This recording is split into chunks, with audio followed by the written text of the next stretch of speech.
어릴 때 아버지가 들으시던 라디오에서 귓전으로 들은 유행가 가사 중에 때는 늦으리라는 것이 있습니다. 동숙의 노래라 하는 그런 제목의 이 노래는 알고 보니까 1960년에 있었던 한 비극적인 사건이 모티브가 되었더군요. 오동숙이라고 하는 여성이 어려운 가정 형편 때문에 일찍 학업을 포기하고 공장에 취직해서 일하면서 저녁이 되면 검정고시 학원에 가서 공부를 했습니다.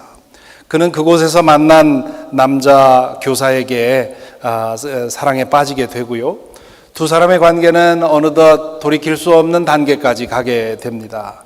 그런데 그제서야 그 남자 교사에게 약혼녀가 있다는 사실을 알게 되고 버림을 받습니다.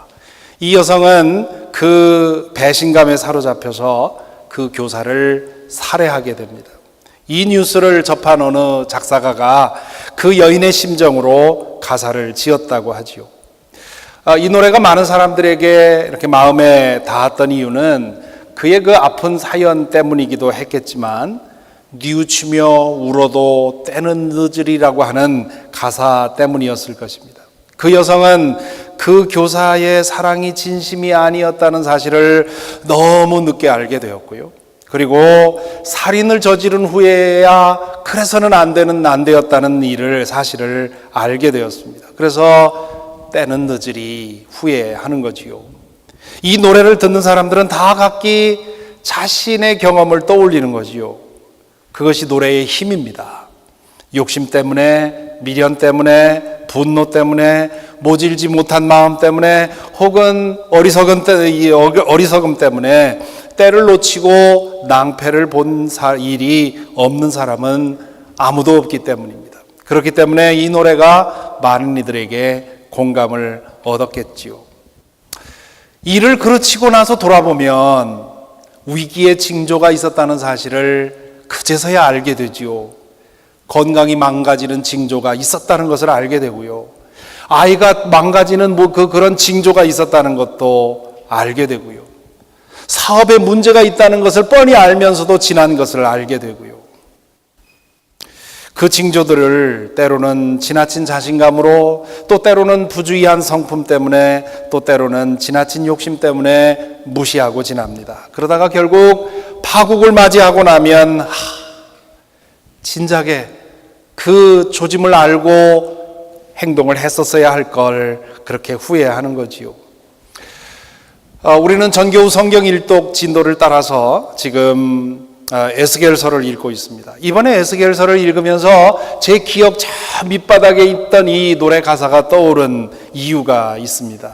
에스겔서에 후렴처럼 반복되는 문장이 있습니다.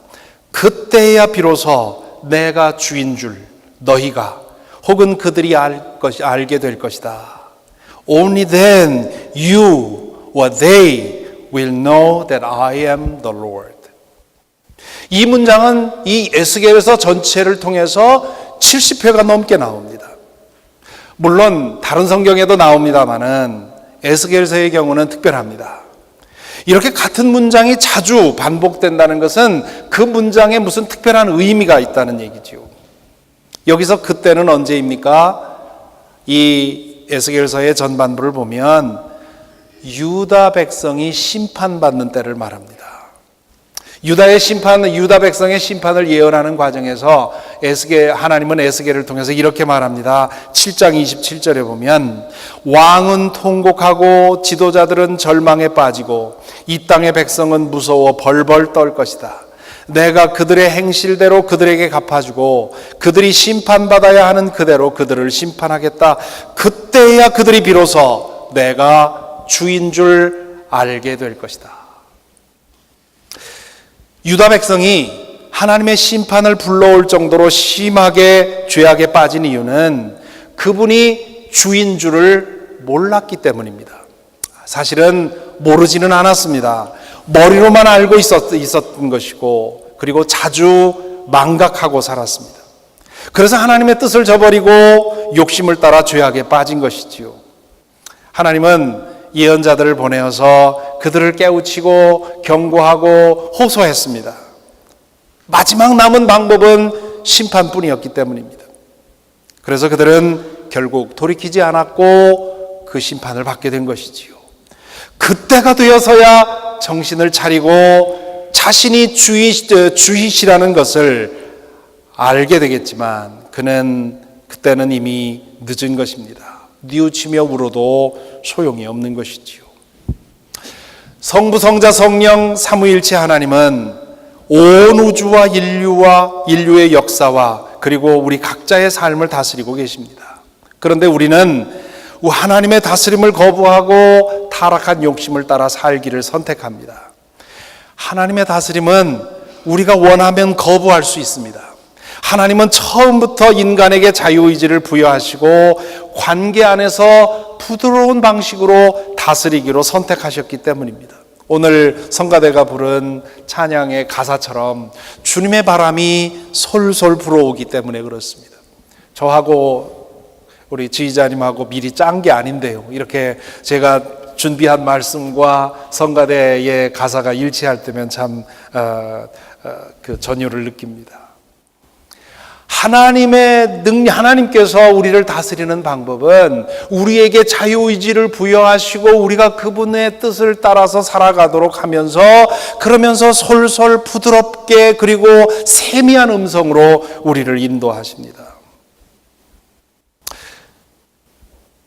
프랜시스 톰슨이라고 하는 영국의 시인이 있습니다. 그는 잃어버린 영혼에 대한 하나님의 포기할 줄 모르는 그 사랑을 하늘의 사냥개 The Hound of Heaven이라는 시에 잘 표현을 해놨습니다.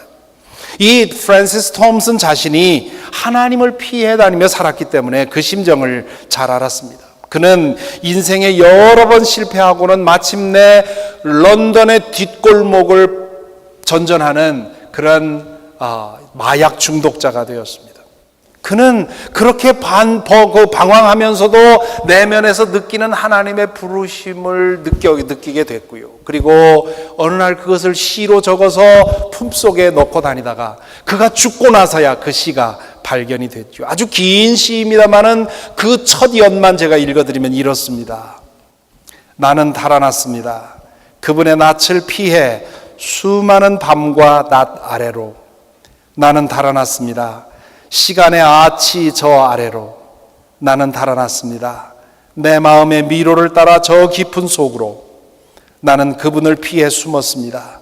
많은 눈물 속으로, 또한 끝없는 웃음 아래로. 나는 미래로 활짝 열린 희망을 향해 달렸습니다. 그러다가 넘어져 거대하게 벌어진 어두운 공포 속으로 떨어졌습니다. 그렇게 나를 추적하는 그분의 강한 발로부터 멀어졌습니다. 그러나 서두르지 않는 보조로, 침착한 걸음으로, 계산된 속도로, 위풍당당하게 그러나 긴박하게 그분의 발걸음이 다가옵니다. 그리고 그분의 발걸음보다 더 긴박한 그분의 음성이 들립니다. 내가 나를 거부하니 너는 모든 것들로부터 거부당하는 것이다. 하나님을 떠난 사람이 내면에서 겪는 그 깊은 정서를 어쩌면 이렇게 섬세하게 묘사할 수 있을까요? 하나님은 결코 서두르지 않습니다만은 결코 포기하지도 않습니다. 결코 강요하지도 않고 억지하지도 않습니다. 그것은 마치 사랑하는 여인의 마음을 얻기 위해서 애쓰는 순진한 청년과 같습니다. 그 사람의 마음을 돌이킬 때까지 사랑하는 여인의 주변에서 서성이면서 계속해서 사랑의 신호를 보내는 것이지요. 그것처럼 하나님은 온 우주를 창조하신 능력으로 우리를 당장 제압할 수 있지만 우리 스스로 마음을 돌려 그분께 돌아가기를 기다리십니다. 그래서 서두르지 않습니다. 계산된 속도로 너무 가깝지도 않게 너무 멀지도 않게 따라오면서 신호를 보냅니다. 하루에도 여러 번 당신의 모습을 드러내며 음성을 들려주십니다. 사랑하는 사람들을 통해 혹은 낯선 사람들을 통해 그렇게 하십니다. 사람들을 통해서도 그렇게 하고 혹은 자연을 통해서도 우리에게 신호를 보내십니다. 그런데 그 음성은 솔솔 부는 바람처럼 너무도 미세하고 그 모습은 희미해서 무시하면 무시됩니다. 마음을 무디게 하고 얼마든지 하나님 없음을 주장할 수 있고 그리고 하나님 없이 살아갈 수도 있습니다. 이런 까닭에 하나님께 돌아가기를 그 때를 놓치는 사람들이 많습니다. 마침내 하나님 앞에 서고 나서야 때가 늦었다는 것을 깨닫습니다. 하나님 앞에서는 도무지 핑계를 댈 수가 없습니다. 왜냐하면 돌아오라는 수많은 신호를 알면서도 무시했다는 사실을 하나님도 아시고 자기 자신도 알기 때문입니다. 하지만 그때가 되면 너무 늦었습니다. 뉘우치며 물어도 소용이 없습니다. 그 상황에 대해서 예수께서 뭐라고 하셨습니까? 거기서 슬피 울며 이를 갈미 있으리라 경고하셨습니다. 그러므로 아직 시간이 있을 때 하나님의 부르심을 받고 그분에게 돌아온 분들은 여간 다행이 아닙니다. 인생 여정에서 때를 놓침으로 인해서 당하는 낭패는 우리에게 크고 작은 피해를 안겨줍니다만 하나님께 돌아갈 때를 놓치면 영원한 운명이 갈리게 되어 있습니다. 사실 우리 인생에서 일어나야 할 가장 중요한 사건이 바로 회개하고 하나님께 돌아가는 것입니다. 하지만 하나님께 회개하고 돌아왔다고 해서 안심할 일은 아닙니다. 내가 주인 줄 알라 하는 그 하나님의 말씀을 제대로 알고 믿어야 합니다. 회개는 한순간에 일어나지만 믿음은 매일 지속되는 것입니다. 하나님께 돌아오는 것도 중요하지만 하나님을 하나님으로 믿는 것도 중요합니다. 자, 그렇다면 내가 주인 줄 알라 하는 말이 무슨 뜻입니까? 여기서 주는 히브리어로 YHWH입니다. 이 YHWH는 유대인들이 하나님을 가리키기 위해서 사용한 기호입니다. 유대인들은 10계명의 제3계명을 따라서 나의 이름을 함부로 부르지 말라는 그 계명을 따라서 하나님의 이름을 이렇게 쓰기는 하지만 부르기를 꺼렸습니다. 그들은 이 YHWH라고 하는 글자가 나오면 아도나이, 주라고 하는 뜻의 아도나이라는 그런 이름으로 읽었습니다. 세번역 성경은 이 유대인들의 습관에 따라서 이 YHWH를 주라고 번역을 했고요. 개역 성경은 여호와라고 번역을 했습니다. 요즘에는 야훼라고 발음을 합니다. 야훼는 출애굽기 3장 14절에서 나온 이름입니다. 이스라엘 백성을 이집트로부터 구해내라는 부름을 받은 모세가 하나님에게 당신의 이름이 무엇입니까? 이 세상에 신이 많은데 당신의 이름은 무엇입니까? 라고 묻지요. 그때 하나님께서 이렇게 대답하십니다. 그 대답을 새 번역과 개역 성경이 좀 다르게 말하고 있는데요. 개역에서는 나는 스스로 있는 자니라 I am 그렇게 대답을 했고요. 새 번역에서는 나는 나다 I am who I am 그렇게 번역을 했습니다. 이게 뭘까요? 이름을 알려달라고 하는 모세의 요청에 대해서 하나님은 지금 딴소리하는 것처럼 보입니다. 하지만 이 대답에는 하나님의 본성에 대한 아주 중요한 메시지가 담겨 있습니다. 그 대답을 풀었으면 이런 것이 됩니다. 내 이름을 알려고 하지 마라. 내겐 이름이 없다. 나는 이름 지을 수 없는 존재다. 피조물인 너희와 달리 나는 스스로 존재하는 신이다. 너희와는 근본적으로 다르다. 나는 온 우주를 창조하고 운행하는 존재다. 그런 나를 네가 알 수 있을 것 같으냐? 그런 나를 알려 하지 마라. 이해하지 마라. 너희의 언어로 담으려고 하지 말아라. 그냥 내 앞에 서라.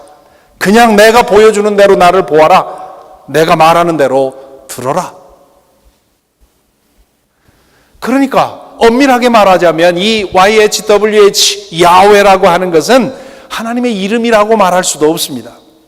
제가 아이들에게 지금 거짓말한 겁니다. 하지만 하나님에 대해서 알아야 할 매우 중요한 하나님의 본질을 담고 있는 기호입니다. 그래서 이스라엘 사람들은 이 YHWH라는 기호를 사용해서 하나님을 표현한 것이지요. 이 기호를 볼 때마다 그들은 하나님이 어떤 분이신지를 기억하려 한 것입니다. 불행하게도 그들의 노력은 수포로 돌아갔지요. 에스겔을 통해서 말하는 것처럼 그들은 하나님이 야훼라는 사실을 너무도 자주 잊고 살았습니다. 에스겔은 다른 어떠한 예언자보다도 더 많은 환상을 보고 살았습니다. 그가 부름을 받을 때 본 환상이 오늘 집사님이 읽으신 1장에 나오는 얘기입니다. 그 전부가 길어서 그 앞에 부분만 읽었습니다마는, 에스겔서가 쓰여진 이후 지금까지 2000년, 500년 동안 이 에스겔이 환상 속에서 본 것이 무엇인지를 그걸 찾아내려고 애쓰는 사람들이 계속 있었습니다. 성경에 기록된 환상들은요, 우리에게 정보, 인포메이션을 주려는 것이 아니라 우리의 정서를 변화시키려는 것입니다. 환상에서 본 하나하나의 의미를 캐어묻는 것은 곁길로 빠지는 지름길입니다. 그렇게 읽는 사람들이 대개 이단이 됩니다. 전체를 읽으면서 이 환상 전체가 우리에게 전하는 정서가 무엇인지를 느껴야 합니다. 이 에스겔이 본 환상을 그림으로 재현한 화가들도 있고요, 또 음악으로 이것을 표현한 음악가들도 있고요, 또 요즘에는 영상으로 이것을 만들어서 어떻게든 그 환상이 어떤 것이었는지를 좀 전하려고 노력하는 사람들이 있습니다. 그래픽으로 재현한 것 중에 하나가 이런 것이 있습니다. 여러분에게는 희미하게 보일 것 같습니다만 스크린이 작아서, 이렇게 그려놓은 모습을 보고 어떤 사람들은 에스겔이 아마도 UFO를 본 것이다, 그렇게 생각하는 사람도 있습니다. 자기 수준에서 보는 것이지요. 이것은 에스겔의 기억에 남겨진 환상의 잔영입니다. 하지만 이것이 실제와 같다고 오해하지 말아야 합니다. 에스겔이 본 것은 이 지상에서는 볼 수 없는 것입니다. 우리의 눈으로 볼 수 없는 것이 잠시 에스겔에게 나타난 것이지요.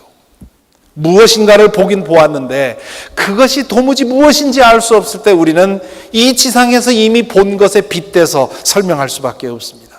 그래서 에스겔은 자신이 본 환상을 얘기를 하면서 무엇과 같은, 무엇과 같이, 그렇게 계속 얘기를 합니다. 그러므로 여러분, 이런 그림을 보면서 하나님의 보좌가 저렇게 생겼겠구나, 이렇게 생각해서는 안 된다는 것입니다. 하나님이 야훼라는 사실을 이 그림을 통해서 기억을 해야 됩니다. 그분의 위엄과 영광이 얼마나 놀라운 것인지를 느낄 수 있도록 해야 됩니다. 그 느낌으로 인해서 마음이 설레고 벅차올라야 합니다. 그럴 때면 에스겔처럼 이 환상을 보고는 땅에 주저앉아서 엎드리게 되는 것이지요. 하나님을 이렇게 알고 이런 마음으로 살아가도록 힘쓰는 것, 그것이 우리의 과제입니다. 하나님이 야훼라는 사실을 한시도 잊지 않고 그분의 임재 안에서 살아가야 합니다. 그렇게 살 때 우리의 삶은 몰라보게 달라지겠지요. 그 문제는 우리가 자주 이 사실을 잊는다는 데 있습니다. 너무도 쉽게 잊습니다. 우리 눈에 보이지 않고 귀에 들리지 않기 때문입니다. 또한 우리는 부담스럽지 않을 만큼 하나님을 축소해서 믿고 싶어 합니다. 하나님이 야훼이심을 모른 채 하려고 하는 것이지요. 뿐만 아니라 악한 영은 우리의 마음을 끊임없이 교란시켜서 하나님을 우상처럼 축소시켜서 결국은 사탄을 섬기게 만듭니다. 이런 유혹과 속임수에 넘어가서 하나님이 야훼이심을 망각하고 살면 우리는 악한 영의 노예가 되는 것이지요. 우리의 타락한 욕망을 따라 살게 되어 있습니다. 에스겔 당시에 유다 백성이 그러했습니다. 그들은 예루살렘 성전의 온 성전 벽에다가 온갖 이방신의 그림을 그려놓고 그 이 성전에서 그 이방신을 섬겼습니다. 하나님이 그렇게도 하지 말라고 한 사람을 죽여서 바치는 제사를 예루살렘 근처 흰놈 골짜기에서 끊임없이 사람을 바쳐 제사를 지냈습니다. 이러한 우상 숭배는 결국 윤리적인 타락으로 가게 되어 있습니다. 유다 백성은 온갖 불의와 부정과 죄악에 깊이 빠졌습니다. 하나님은 이스라엘 백성에게 그런 일을 그만두고 돌아서라고 끊임없이 사인을 보내셨습니다. 죄악의 길에서 돌아서라고 호소하셨고 경고하셨고 책망도 하셨습니다. 하나님이 보내시는 사인을 보면서 그들은 간혹 이러다가 큰일 나지, 속히 이거 그만두고 돌아서야지, 이런 생각을 했을 것입니다.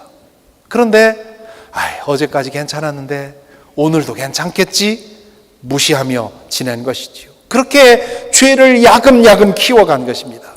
그렇게 가다가 결국 돌이킬 수 없는 심판에 직면한 것이지요. 그때야 그들은, 심판을 받고서야 그들은 하나님이 야훼이신 것을 무시하고 살았다는 사실을 뼈저리게 자각하고 회개한 것입니다. 하지만 이미 때는 늦어버린 것이지요. 이 에스겔서를 읽어보면 에스겔서 후반부에, 전반부에는 주로 심판에 관한 얘기가 나오는데 후반부로 가면 또 주로 이스라엘을 구원하고 회복시킬 것에 대한 예언이 나옵니다. 분위기가 전혀 달라집니다. 그런데 이 후반부에도 여전히 내가 그때야 비로소 내가 주인 줄 알게 될 것이다 라는 문장이 거듭거듭 나옵니다. 에스겔서에서 가장 잘 알려진, 여러분이 잘 알고 있는 얘기가 에스겔 골짜기에서 마른 뼈들이 살아나서 사람들이 되고 군대가 되는 그 이야기이지요. 36장에 나오는 얘기인데, 37장에 나오는 얘기인데요. 이 예언 끝에 이런 말씀이 나옵니다. 내 백성아, 내가 너희의 무덤을 열고 그 무덤 속에서 너희를 이끌어낼 때 그때야 비로소 너희는 내가 주인 줄 알게 될 것이다. 마른 뼈들이 서로 연결되어서 사람의 형체를 가지게 되고 그 위에 힘줄이 입혀지고 근육과 살과 피부가 입혀지고 마침내 생기가 들어가서 산 사람이 되는 것, 그것은 이미 죽은 것이나 다름없던 유다 백성이 회복될 것을 보여주는 그런 환상입니다. 유다 백성이 마치 무덤 속에 흩어져 있는 마른 뼈들처럼 희망이 전혀 없을 때 하나님께서 그들을 다시 회복시키실 것이라는 것이지요. 멸망하여 흩어진 유다 백성이 회복되는 것은 마치 마른 뼈가 살아나는 것 같은 그런 기적이었습니다. 그런 기적을 볼 때 그들은 하나님이 진실로 야훼이심을 기억하게 될 것이라, 그런 말씀입니다. 하나님은 처음부터 야훼이셨고요, 마지막까지 야훼이십니다. 그분은 온 우주를 지으셨고 운행하시며 죽은 자들 가운데서 예수 그리스도를 살리신 분이며 때가 되면 죄로 인해서 깨어진 이 세상 모든 피조물을 다시 회복시키실 것입니다. 그토록 위대하고 전능하신 분입니다. 그뿐만 아니라 그분은 당신이 지으신 피조물에 대한 지극한 사랑을 가지고 계십니다. 그것이 하나님에 대해 그리고 우리 자신에 대해 알아야 할 진실입니다. 그런데 우리는 믿어지지 않을 만큼 특별한 사건을 경험할 때에야 비로소 정말 하나님은 전능하시구나, 하나님은 정말 우리를 사랑하시는구나, 그제서야 깨닫는 것이지요. 문제는 우리가 자주 그 하나님이 얼마나 크신 분인지, 또한 그분이 나 같은 존재에 관심하고 사랑하신다는 사실을 잊는다는 데 있습니다. 야훼이신 하나님이 얼마나 크신지 알면 알수록 나를 향한 그분의 사랑이 점점 더 믿어지지 않습니다. 그분께 나는 작은 먼지만도 못한 존재입니다. 그런데 그 작은 나에게 야훼이신 천지의 창조주께서 관심을 갖고 계시고 사랑하신다고요? 하나님을 우상처럼 작게 만들면 이게 어느 정도 이해가 됩니다. 그러나 하나님을 하나님의 사이즈로 생각하게 되면 도무지 이해할 수가 없습니다. 여러분은 이게 쉽게 믿어지는지 모르겠습니다만, 그런데 그것이 진실이라는 것이지요. 성경이 그렇게 증언하고 있고요. 또한 예수 그리스도께서 십자가를 통해서 우리에게 당신의 전 삶을 통해서 이것이 하나님의 사랑이라고 우리에게 증언하셨습니다. 우리에게 사랑받을 자격이 있어서가 아닙니다. 하나님의 본성이 사랑이시기 때문입니다. 마치 갓 태어난 아이가 엄마 아버지에게 사랑을 받을 아무런 자격이 없는데도 엄마 아버지의 사랑 때문에 그 아이를 끔찍하게 사랑하는 것처럼 하나님도 역시 그분의 피조물이라고 하는 그 하나의 이유 때문에 우리를 사랑하시는 것입니다. 그 사랑을 믿고 그 사랑 안에 거하며 그 사랑을 나누는 것이 우리의 믿음입니다. 그런데 우리는 너무도 자주 그 사랑을 의심합니다. 그 사랑을 잊어먹습니다. 내가 고난의 깊은 골짜기에 빠져 있다 해도, 혹은 내가 죄악의 진창 속에 구르고 있다 해도 하나님의 사랑은 여전히 나를 비추고 있다는 사실, 그 사실을 우리는 믿지를 못하는 겁니다.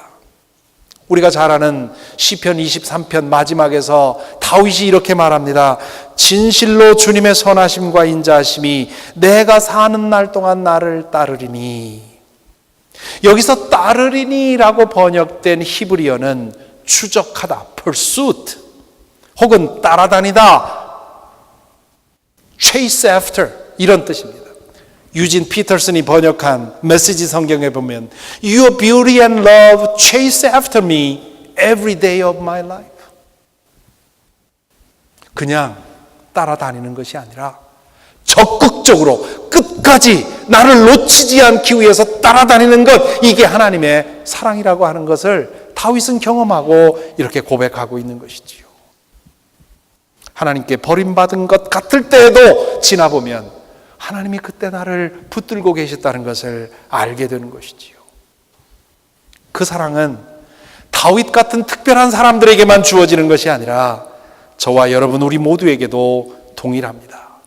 그것을 믿어야 하는데 우리는 그것을 믿지 못합니다. 자꾸만 있습니다. 그러다가 가끔 놀라운 일이 우리에게 벌어지면 그때서나 정말 하나님이 사랑하시는구나 그렇게 생각을 하게 되지요. 자신을 향한 하나님의 뜻이 심판이 아니라 구원이라는 사실을 그때서야 알게 되는 것입니다. 그렇지 않을 때에도 알고 살아야 하는데. 사랑하는 성도 여러분, 예수 그리스도께서 십자가를 통해 우리에게 계시하신 그 하나님은 야훼이십니다. 온 우주의 창조자이시며 지금도 그 우주를 다스리고 계시고 죽은 자들 가운데서 예수 그리스도를 살려내신 분이고, 그리고 마지막에 온 세상을 새롭게 하실 분입니다. 그 야훼께서 저와 여러분에게 관심을 두고 사랑하고 계십니다. 마치 집 나간 자식을 기다리는 어머니처럼 여러분이 그 사람에게 돌아오기를 기다리며 부르십니다. 프랜시스 톰슨이 경험한 것처럼 결코 서두르지 않지만 결코 포기하지 않습니다. 다윗이 고백한 것처럼 우리의 마지막 숨을 쉴 때까지 그 사랑은 우리를 추적할 겁니다. 그러므로 혹시 아직도 그 부름에 응답하지 못한 분들이 계시다면, 몸은 교회에 와 있지만 마음은 아직도 그분에게 열려 있지 않다면 너무 늦기 전에 그 부름에 응답하고 하나님께 돌아갈 수 있기를 바랍니다. 제 삼촌 중에 젊은 시절에 할머니의 속을 무진 썩여드린 분이 계십니다. 할머니의 간절한 기도 제목 중 하나가 그 삼촌의 회개였습니다. 어릴 적에 두 분이 나누는 대화를 들었던 두 분의 대화 한 토막이 기억이 납니다. 할머니께서 삼촌에게 제발 못된 짓 그만두고 주님 앞으로 돌아오라고 그렇게 말씀을 하시면 삼촌이 그러셨습니다. 나야 뭐 엄니 빽이 있는데 천천히 하지 뭐. 놀 거 다 놀고 늙어서 힘 빠지면 그때 할게요. 의외로 그렇게 생각하는 사람이 많은 것 같습니다. 놀 거 다 노는 것이 유익인 것 같지만 신앙의 눈으로 보면 실은 인생을 허비하는 것입니다. 또한 그러다가 때를 잃어버립니다. 때를 잃으면 영혼을 잃어버립니다. 내일을 기약할 수 없는 세상에 살면서 언제까지 미루겠습니까? 회개하고 예수 그리스도 앞에 무릎 꿇고 그분을 여러분의 삶의 주인으로 영접하시기 바랍니다. 여러분 중에는 예수 그리스도를 주님으로 영접하고 하나님의 자녀로서 살아가고 있는 분들도 많이 계십니다. 그러나 그렇다고 해서 안심해서는 안 됩니다. 회개하고 세례받은 후에 교회 다니는 것으로 충분하지 않습니다. 우리가 믿는 하나님이 야훼라는 사실을 기억하고 살아야 합니다. 우리의 죄에 대한 하나님의 침묵을 오해해서는 안 됩니다. 그분이 보지 못해서 침묵하는 것이 아닙니다. 그분의 기준이 낮아서 내가 지금 행하고 있는 죄쯤 아무것도 아니니까 모른 채 하시는 것이 아닙니다. 우리 스스로 깨닫고 돌아서기를 기다리는 것입니다. 혹시 여러분에게 청산해야 될 죄가 있다면 오늘이 바로 그날이 되기를 바랍니다. 더 늦기 전에 청산할 죄를 청산하는 회개가 있기를 바랍니다. 또한 야훼이신 하나님께서는 예수 그리스도를 통해서 우리에게 그분의 사랑을 확증시켜 주셨습니다. 아무리 어려운 상황에 처해도 하나님의 사랑을 의심하지 마시기 바랍니다. 믿어지지 않을 만큼 좋은 일이 생겨야만 하나님의 사랑을 확인하는 것은 초보적인 믿음입니다. 하나님께서는 가끔 그런 사랑의 증거를 보여주시지요. 그것을 통해 우리는 하나님의 사랑에 대한 믿음을 키워야 합니다. 그러나 그런 증거 없이도 하나님의 사랑을 믿고 살아가도록 자라가야 합니다. 난소암과 싸우는 자매께서 몇 주일 전부터 우리 교회에 나오십니다. 약 2-3달 전 그분은 극심한 통증 때문에 응급실에 갔다가 암이 많이 진전되었다는 사실을 알게 되었습니다. 병원에서 며칠 동안 필요한 조치를 받은 후에 퇴원을 했습니다. 통증이 너무나도 심한 까닭에 의사는 처방할 수 있는 최대치의 진통제를 주문해서 안겨주었습니다. 퇴원한 날 한밤중에 또다시 통증이 밀려왔습니다. 강력 진통제로도 듣질 않는 것입니다. 통증으로 인해 몸을 뒤척이며 끙끙대는 아내 때문에 옆에 자고 있던 남편이 깨어났습니다. 강력한 진통제로도 듣지 않는 고통 때문에 아내가 식은땀을 흘리며 그 몸부림치는 것을 보고 남편은 어쩔 줄 모르고 그 자리에 고꾸라져 하나님께 기도합니다. 울며 불며 제발 살려만 달라고 그 한마디 말만 끊임없이 반복을 했다고 합니다. 그 한밤중에 이 미국 땅에서 도무지 의지할 때라고는 하나님밖에 없더라는 거죠. 그렇게 얼마 동안 기도했는지 모릅니다. 어느 순간 그렇게 뒤척이던 아내가 조용해졌습니다. 놀라서 눈을 떠보니까 아기처럼 새근새근 평안하게 잠을 자고 있는 것입니다. 그 이후로 지금껏 고통 없이 항암 치료를 계속하고 있습니다. 이럴 때 우리는 비로소 우리가 믿는 그분이 야훼인 것을 깨닫지요. 그분은 온 우주를 창조하신 전능의 하나님이시고 그분은 정말 뭔지만도 못한 한순간 있다 사라져갈 그러한 우리 인간에게 사랑을 베푸시고 우리의 그 신음 같은 기도조차도 무시하지 않는다는 사실을 우리는 그럴 때 깨닫습니다.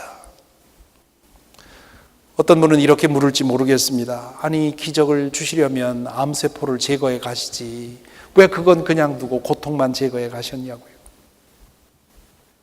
그러게 말입니다. 그랬더라면 얼마나 좋았을까요?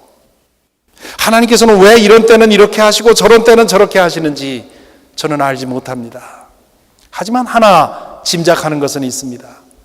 하나님께서 이런 기적을 때때로 우리 각자에게 베푸시는 이유는 우리가 야훼이신 하나님을 믿고 있다는 사실을 상기시키려는 데 있는 것 아니겠습니까? 우리가 믿는 하나님이 야훼이심을 안다면 그리해서 그분의 전능하신 능력과 그분의 사랑의 능력을 믿는다면 바울처럼 죽는 것도 나에게 유익하다고 고백하게 되지 않겠습니까? 중요한 것은 우리의 육신의 생명을 한 뼘이라도 늘리는 것이 아니라 하나님 안에 영원하신 하나님 안에 머물러 살면서 영원한 생명을 얻는 것 아니겠습니까? 사랑하는 성도 여러분, 우리가 믿는 하나님은 야훼이심을 기억하시기 바랍니다. 죽은 자들로부터 우리 주 예수 그리스도를 살려내신 전능의 하나님이시고 십자가 위에서 당신의 전부를 쏟으신 사랑의 하나님이심을 믿으십시다. 그 믿음이 잊혀지지 않도록 매일 우리가 그런 하나님을 믿고 산다는 사실을 기억하면 그러면 됩니다. 그러면 충분합니다. 그러면 매일 주님의 은혜 안에서 살아갈 줄로 믿습니다. 기도하겠습니다.